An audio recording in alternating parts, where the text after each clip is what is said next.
revuelta contra el mundo moderno. Julius Evola. Primera parte. El mundo de la tradición. 4. La ley, el Estado, el imperio. El sentido que tenían la ley y el Estado para el hombre de la tradición se relaciona estrechamente con las ideas que acaban de ser expuestas. De forma general, la noción tradicional de ley presupone un realismo trascendente. En sus formulaciones arias, en particular, el concepto de ley está en estrecha relación con los de verdad, realidad y estabilidad inherentes a lo que es. En los Vedas el término Rta tiene frecuentemente el mismo sentido que Dharma y designa no solo lo que es orden en el mundo, el orden como orden, sino también, sobre un plano superior, la verdad, el derecho, la realidad, allí donde su contrario Anrta designa lo falso, lo malo, lo irreal. El mundo de la ley, en consecuencia, del Estado, fue pues considerado como el mundo de la verdad y de la realidad en el sentido eminente, es decir metafísico. En consecuencia, habría sido completamente inconcebible, e incluso absurdo para el hombre tradicional, hablar de leyes y exigir que se las observara cuando eran de origen puramente humano, individual o colectivo.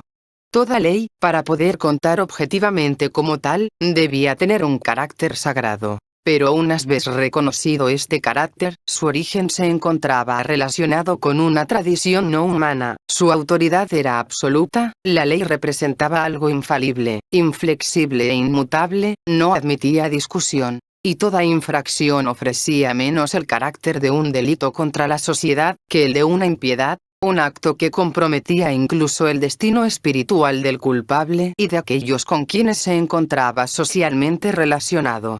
Es así que, hasta en la civilización medieval, la rebelión contra la autoridad y la ley imperial fue asimilada a la herejía religiosa y los rebeldes fueron considerados, no menos que los heréticos, como enemigos de su propia naturaleza, en tanto que contradecían la ley de su esencia.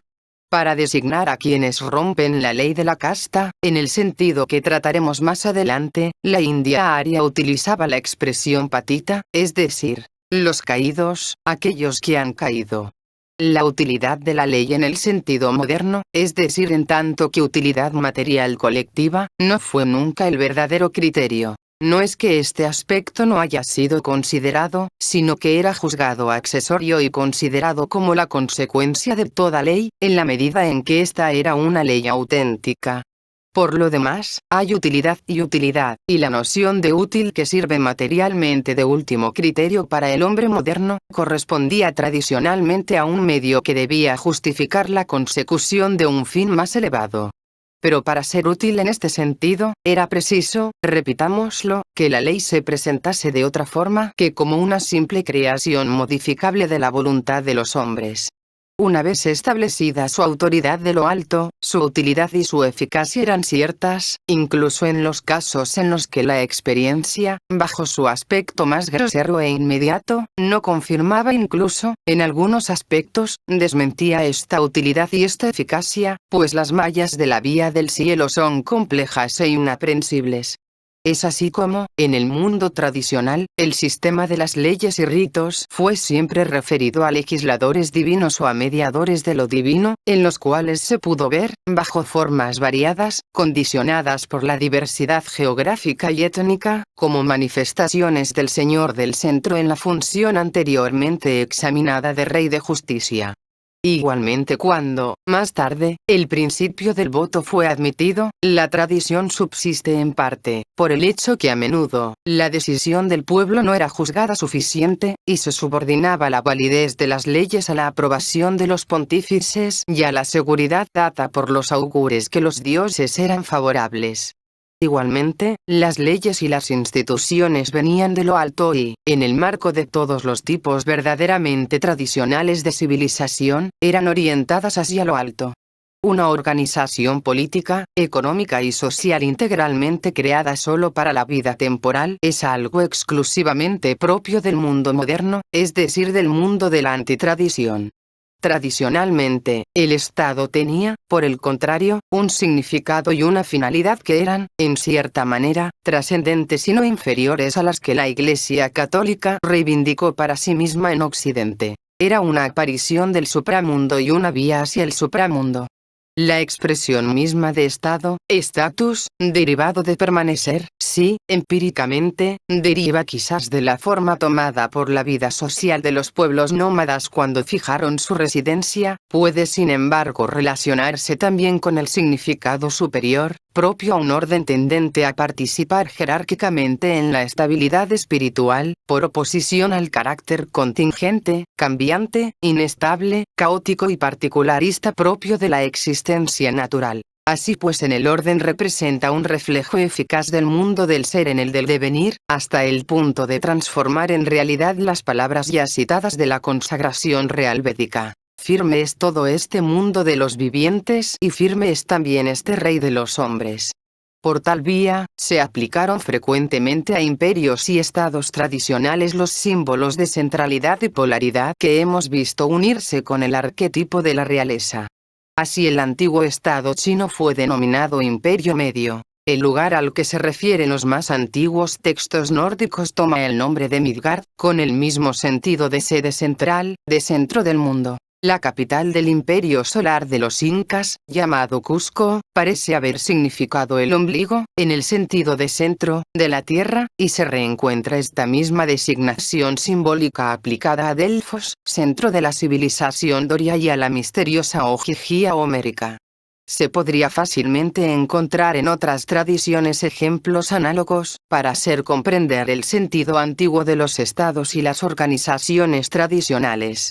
En general, y ya en la prehistoria, el simbolismo de las piedras sagradas se refiere al mismo orden de ideas. La interpretación fetichista del culto a las piedras no es más que una fantasía de los investigadores modernos. El ómphalos, la piedra sagrada, no es una representación ingenua de la forma del mundo. Su sentido de ombligo, en griego, se refiere en general, como se ha dicho, a la idea de centro, de punto de estabilidad, en relación también con lo que se puede llamar la geografía sagrada. Ritualmente, la piedra sagrada aparecía a menudo, en efecto, en lugares elegidos, no al azar, como centros tradicionales de un ciclo histórico de un pueblo dado, sobre todo con el sentido de fundamento de lo alto cuando, como frecuentemente ocurrió, la piedra es del cielo, es decir un aerolito. Se puede mencionar a este respecto el lápiz níger de la antigua tradición romana y, de Stone of the Destiny, la piedra fatídica, igualmente negra, de las tradiciones céltico-británicas, importante por la virtud que le era atribuida para indicar a los reyes legítimos.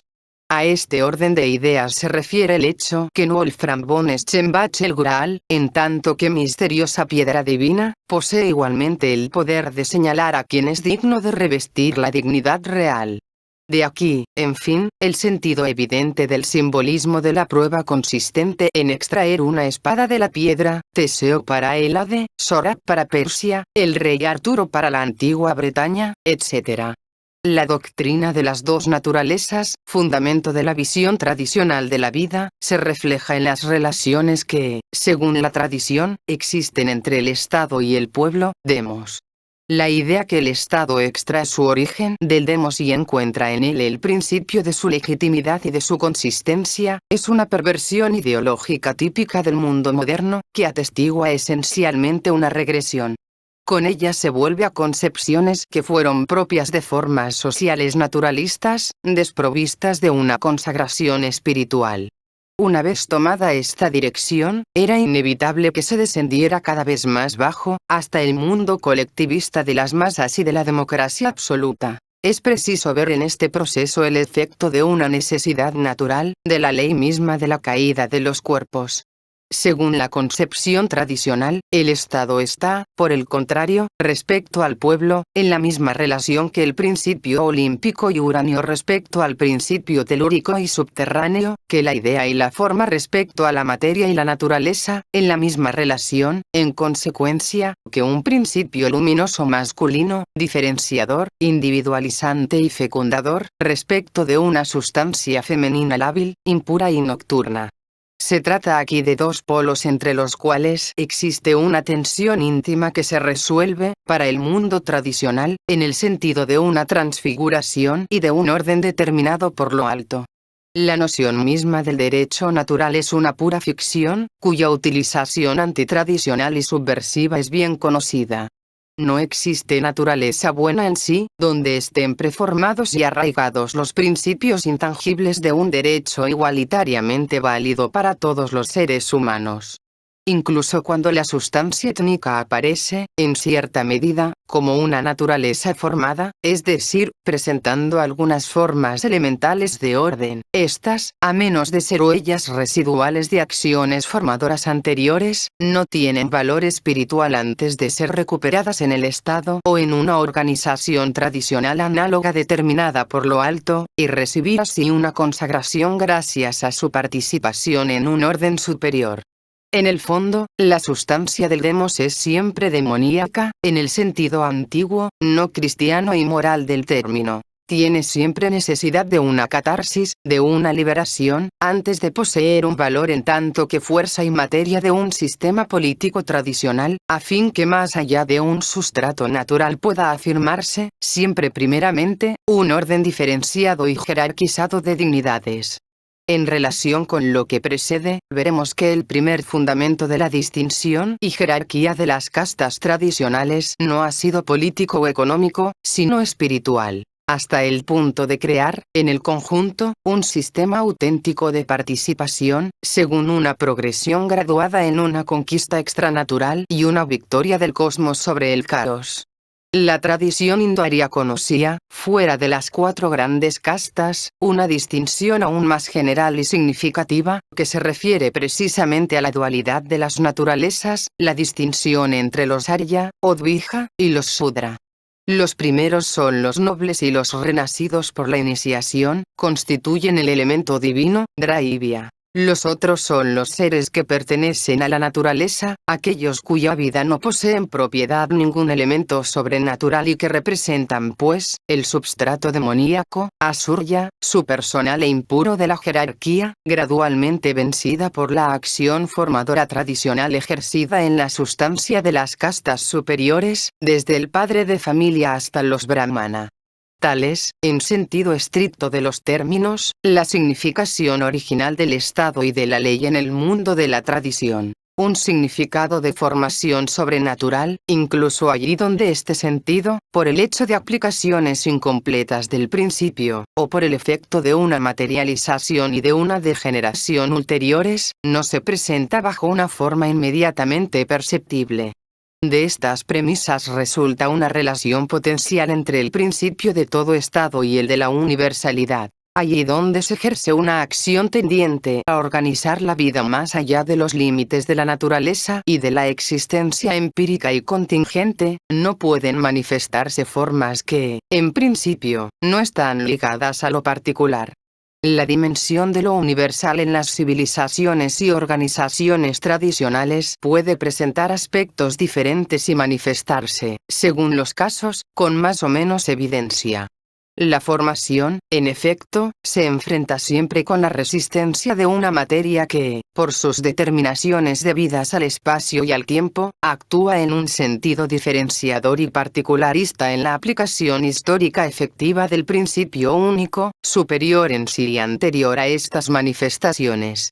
Sin embargo, no existe forma de organización tradicional que, a pesar de todas las características locales, los exclusivismos empíricos, los autóctonismos de los cultos y las instituciones celosamente defendidas, no oculte un principio más elevado, universal que se actualiza cuando la organización tradicional se eleva hasta el nivel y hasta la idea del imperio. Existen así lazos ocultos de simpatía y de analogía entre las distintas formaciones tradicionales particulares y algo único, indivisible y permanente, del que parecen ser, por decirlo así, otras tantas imágenes. De tiempo en tiempo, estos circuitos de simpatía se cierran, se ve brillar lo que en ellos les trasciende, igualmente que se les ve adquirir una potencia misteriosa, reveladora de un derecho soberano, que derriba irremisiblemente todas las fronteras particularistas y culmina en una unidad de tipo superior. Tal son precisamente las culminaciones imperiales del mundo de la tradición. Idealmente, una línea única conduce de la idea tradicional de ley y de Estado a la del imperio. Se ha visto que la oposición entre las castas superiores, caracterizadas por el segundo nacimiento, y la casta inferior de los Shudra, equivale, para los indoarios, a la oposición entre divino y demoníaco. Las primeras castas correspondían por otra parte, en Irán, a emanaciones del fuego celeste descendido sobre la tierra, más exactamente sobre las tres cumbres distintas. Más allá de la gloria, Breno, bajo la forma suprema presente ante todo en los reyes y los sacerdotes, los antiguos sacerdotes medas se llamaban Atrava, es decir señores del fuego. Este fuego sobrenatural se articula, según una jerarquía correspondiente a las otras dos castas o clases, las de los guerreros y los jefes patriarcales de la riqueza, Rataesta y Bastri Yafsuyant, en otras dos formas distintas, hasta tocar y glorificar las tierras ocupadas por la raza aria. Es partiendo de esta base como se llega precisamente, en la tradición iraní, a la concepción metafísica del imperio, en tanto que realidad que no está ligada, en el fondo, ni al espacio ni al tiempo. Las dos posibilidades aparecen claramente. De un lado el asaban, el puro, la fidelidad sobre la tierra y la buenaventuranza en el más allá, aquel que crece aquí abajo, en el dominio que le es propio, la fuerza del principio de luz. Ante todo los maestros del rito y del fuego, que tienen un poder invisible sobre las fuerzas tenebrosas. Luego los guerreros, en lucha contra el bárbaro y el impío. En fin los que trabajan la tierra seca y estéril, pues esto también es militia, la fertilidad era casi una victoria que aumenta la virtud mística de la tierra aria. Frente al Asaban, el Anashvan, el impuro, aquel que no tiene ley, aquel que neutraliza el principio luminoso. El imperio, en tanto que unidad tradicional gobernada por el rey de reyes, corresponde precisamente aquí a lo que el principio de luz supo conquistar en el dominio del principio tenebroso y tiene por idea límite el mito del Shaoxian, señor universal de un futuro reino de paz, culminada y victoriosa. La misma idea se encuentra por otra parte en la leyenda según la cual el emperador Alejandro habría cerrado la ruta, con la ayuda de una muralla de hierro, a los pueblos de Gog y Magog, que pueden representar aquí el elemento demoníaco dominado en las jerarquías tradicionales. Estos pueblos se lanzarán un día a la conquista de las potencias de la tierra, pero serán definitivamente rechazados por personajes en quienes, según las leyendas medievales, se volverá a manifestar el tipo de los jefes del Sacro Imperio Romano. En la tradición nórdica, las defensas que protegían la región media, el Midgard, contra las naturalezas telúrico-elementales, y que serán derribadas en el crepúsculo de los dioses, Ragnarok, expresan la misma idea. Ya hemos recordado, por otra parte, la relación que existen entre Aeternitas e Imperium según la tradición romana, de la que se desprende un carácter trascendente, no humano, al cual se eleva aquí la noción del regenerado, hasta el punto de que el paganismo atribuyó a los dioses la grandeza de la ciudad del águila y del hacha. De aquí emerge el sentido más profundo que pudo ofrecer también la idea según la cual el mundo no desaparecería mientras se mantuviera el imperio romano. Idea que es preciso precisamente referir a la función de salvación mística atribuida al imperio, a condición de entender el mundo, no en un sentido físico o político, sino en el sentido de cosmos, dique de orden y de estabilidad opuesta a las fuerzas del caos y de la desintegración. La recuperación de la idea romana por la tradición bizantina presenta, desde este punto de vista, un significado particular en razón del elemento netamente teológico-escatológico que vivifica esta idea. El imperio concebido, aquí también, como una imagen del reino celeste, es querido y preordenado por Dios. El soberano terrestre es, él mismo, una imagen del Señor del universo que domina todas las cosas. Como Él, es único, sin segundo, y reina sobre el dominio temporal y espiritual. Su ley es universal. Se extiende también a los pueblos que se han dado un gobierno autónomo no sometido al poder imperial real, gobierno que, en tanto que tal es bárbaro y no según la justicia porque reposa sobre una base naturalista. Sus súbditos son los romanos en el sentido no étnico ni puramente jurídico, sino de una dignidad y una consagración superior, que viven en la pax asegurada por una ley que es el reflejo de la ley divina. Es por ello que el ecúmeno imperial reunió en sí el orden de salvación, así como el derecho en sentido superior.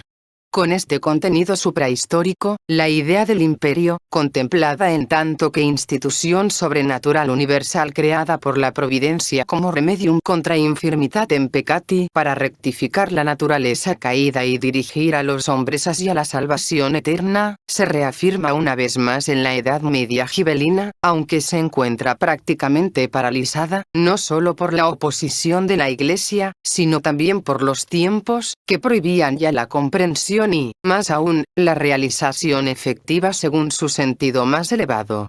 De tal forma que si Dante expresa un punto de vista tradicionalmente correcto cuando reivindica para el imperio el mismo origen y la misma finalidad sobrenaturales de la Iglesia, hablando del emperador como aquel que, poseyendo todo y no pudiendo desear más, carece de concupiscencia y puede hacer reinar la paz y la justicia, fortificar la vida activa de los hombres incapaces, tras el pecado, de resistir la atracción de la cupiditas si un poder superior no lo frena y lo guía. Dante, sin embargo, no desarrolla estas ideas más allá del plano político y material. De hecho, la posesión perfecta del emperador no es aquí esta posesión interior propia a los que son, sino la posesión territorial. La cupiditas no es la raíz demoníaca de toda vida no regenerada, no separada del devenir natural, sino que es la de los príncipes que se disputan el poder y la riqueza. La paz, en fin, es la del mundo, simple premisa de un orden diferente, más allá del imperial, de una vida contemplativa en el sentido ascético cristiano. Pero sería solo bajo la forma de eco, la tradición se mantenía aún. Con los Hohenstaufen, la llama lanzará una última luz. Luego, los imperios serán suplantados por los imperialismos y no se sabrá ya nada más del Estado, sino bajo el aspecto de una organización temporal particular, nacional, es decir, social y plebeya.